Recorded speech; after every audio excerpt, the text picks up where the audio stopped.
Hello everyone, ভিডিওটা upload করতে অনেক লেট হয়ে গেল। এটা হচ্ছে নভেম্বরে 19 তারিখের ভিডিও। এটা একটা রিসেপশন ব্রাইড সাজাতে যাওয়ার একটা ভিডিও। ব্রাইড বুক করেছিল একটা ফেসবুক ফ্রেন্ডই। ও 18 তারিখ রাত প্রায় 10:30 নাগাদ, 10টা 10:30 নাগাদ কল করে বুক করে 19 তারিখে সকালবেলা সাজাতে যাওয়ার জন্য। মোটামুটি শীতের সকাল, সকাল 7টার সময় আমরা বেরিয়ে পড়েছিলাম। যথারীতি বাইক নিয়ে ওই ফ্রেন্ডটি চলে এসেছিলো। তো মা আর আমি দুজনেই গেছিলাম। আমি যেখানে সাজাতে যাই না কেন, হেল্প হিসেবে আমার মাই সঙ্গে যান। তারপর দেখো গ্রামের রাস্তা, পুরো প্রায় 30-35 কিলোমিটার দূরে। কোনো দিনও এত দূরে আমি সাজাতে যাইনি, এই ফার্স্ট আমি এত দূরে মেকআপের জন্য গেছি। পুরো গ্রামের রাস্তা, বাইকে করে মা আমি গেছি। তারপর দেখুন ওই পৌঁছে গেলাম ছেলেদের ঘরেই। তো যথারীতি টাইমে আমাদের পৌঁছানোর কথা ছিল 8টার দিক করে। 8টার মধ্যে আমরা যথা টাইমে পৌঁছে যাই। পৌঁছে এই ঘরের মধ্যে ঢুকলাম। ঘরের মধ্যে দেখো কত কিছু রিচুয়াল থেকে থাকে তো বাঙালিদের, ওই সব কত সুন্দর করে লেখা। তারপর ব্রাইডকে শাড়ি পরিয়ে বসিয়ে দিই মেকআপের জন্য। তারপর ধীরে ধীরে আমি রেডি করি বেস স্কিনের। তারপর আই মেকআপ।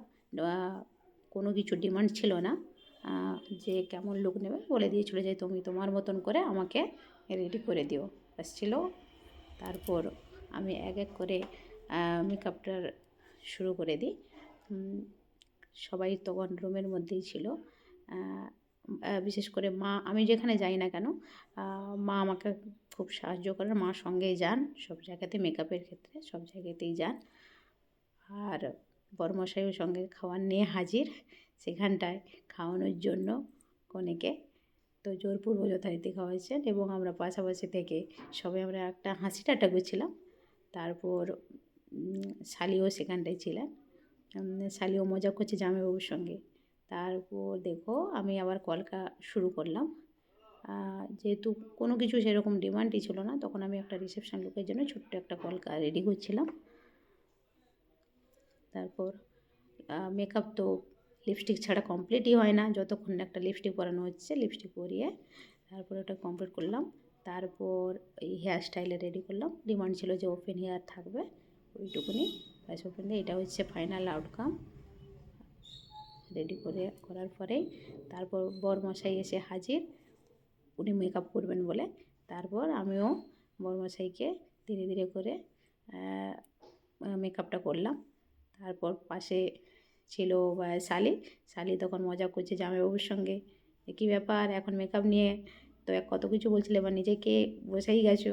তো সে যাই হোক, তো দুজনের মেকআপ করার পর যেখানে বসার প্লেস করা হয়েছিল সেখানে দুজন বেরিয়ে বসার জন্য সেখানে নিয়ে যাওয়া হয়েছিলো। সঙ্গে আমিও ছিলাম যাতে কিছু ফটোশ্যুটগুলো করতে পারি। সেখানে নিয়ে গিয়ে বসে কিছু ফটো নিলাম। তো সবথেকে বড়ো ব্যাপার হচ্ছে আমি এত দূর থেকে গেছি, মেকআপ কেমন হবে, কেমন দিতে পারবো, ওদেরকে স্যাটিসফাই করতে পারবো কিনা, সেই জিনিসটা একটা মনের মধ্যে ভয় ছিল। যদিও আমার এই প্রফেশনে বেশি দিন আসা নয়, 1 বছর সামথিং, কয়েক মাস মতন হবে। তো সবথেকে ভালো লেগেছিলো যে যারাই ওখানে মেকআপটা দেখেছে, যারাই আত্মীয়স্বজনরা ছিলেন, সবাই মোটামুটি মেকআপের প্রশংসা করেছে এবং একে অপরকে জিজ্ঞেস করেছে যে মেকআপ করতে কে এসছে, কোত্থেকে এসছে।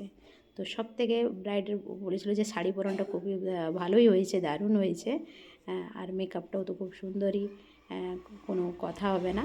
তো দুজনে খুবই হ্যাপি ছিল, ব্রাইড তো খুবই হ্যাপি। এবং তার সঙ্গে সঙ্গে বলছে যে বিয়ের দিন যিনি সাজাতে এসেছিলেন ওই দিনের মেকআপ ভালো ছিল না। যাই হোক, অন্যের ব্যাপার তো কোনো কিছু এখানে বলাটা উচিতও নয়। মোটামুটি আমার মেকআপটাই খুবই পছন্দ করেছিল।